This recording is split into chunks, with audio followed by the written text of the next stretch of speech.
It's my pleasure to now reveal the second member of our 25-year dynamic duet, Robynne Graffam, class of 1986. Yeah, give her a round of applause.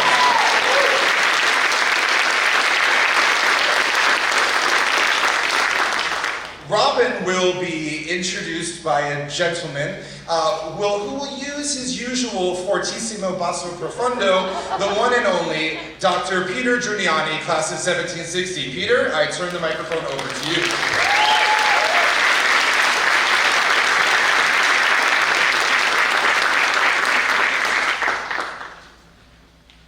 It's awkward now, you're not clapping, he's still coming back.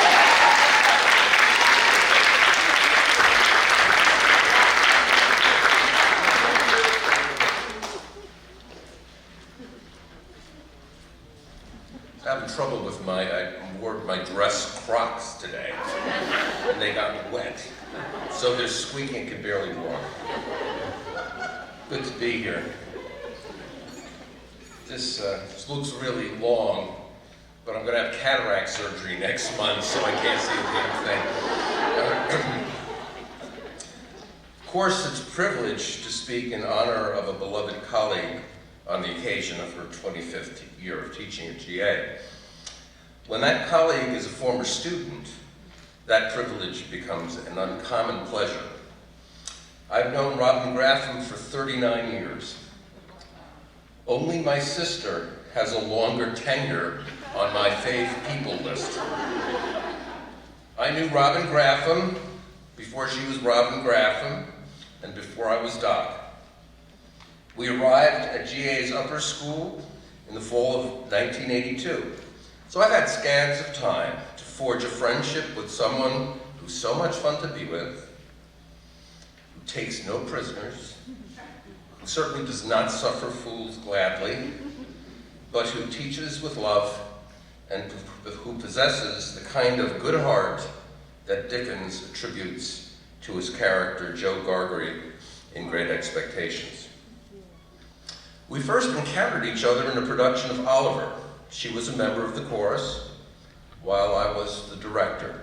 I believe at that time, I described her dancing with the grace of a wood nymph.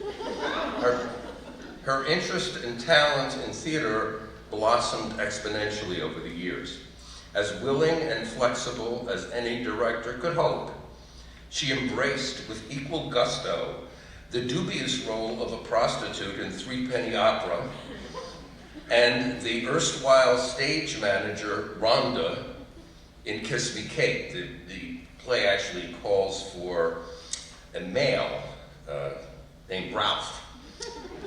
After her return to GA, her love for the stage led to her performances in community theater, her direction of a memorable production of Once on This Island at GA, and her successful forays into playwriting.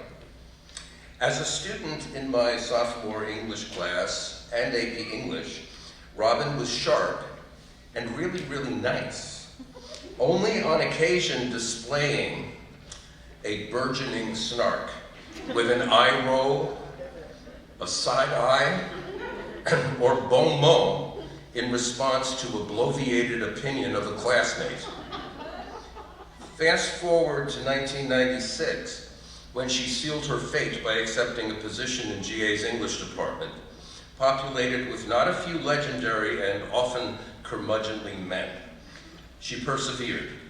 Open to all challenges, she agreed to serve as the custodian of the departmental memory, since the rest of us couldn't remember a damn thing. After being surrounded by us for months, she couldn't remember a damn thing either. We crowned her techno princess at a time when some of us were still lamenting the passing of typewriters and mimeograph machines. In this, she succeeded admirably, especially considering the dunderheads with whom she worked. It didn't take long for Robynne to make her mark as an original thinker and innovative teacher. She wrote a writing textbook from the ground up that became a staple of the curriculum and that former students reference today in trying to untangle knotty grammatical or stylistic issues. She pursued her dream of creating a writing center relentlessly. As a practicing writer, she has talked the talk and walked the walk.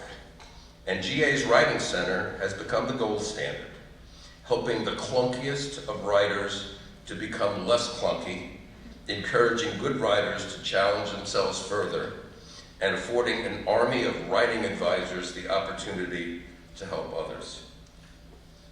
Dan St. Jean's first year at GA was, in his words, tumultuous.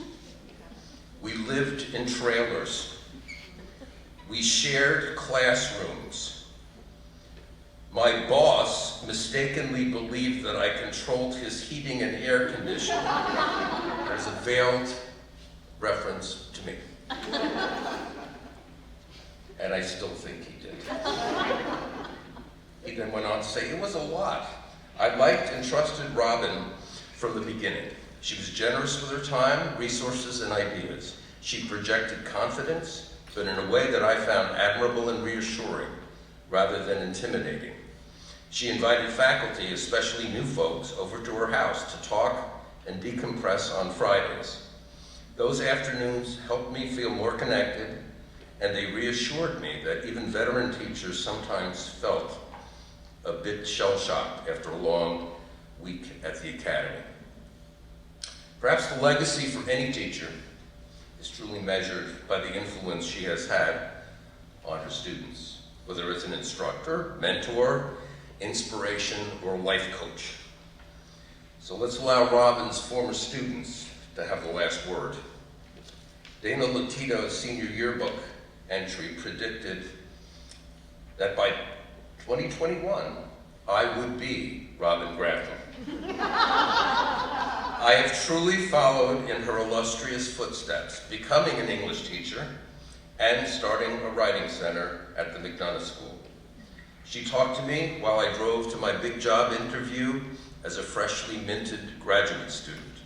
She visited my school to help me start a writing center. I basically copied her, and she never once made me feel like the less good version of her that I am. Pete Vernon observed that Robynne's constant exhortations to do better were annoying at the time. But by the time I got to college, then journalism school, no professor's feedback ever felt that harsh because Robynne had set such a high bar. Now an English teacher, I know about the countless miserable hours hunched over desks and kitchen tables and actually caring enough to try to turn some punk teenager's mangled prose into a coherent analysis.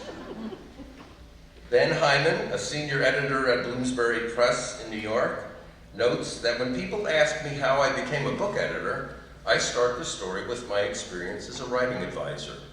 That was where I discovered how fulfilling it could be to help another writer find their voice.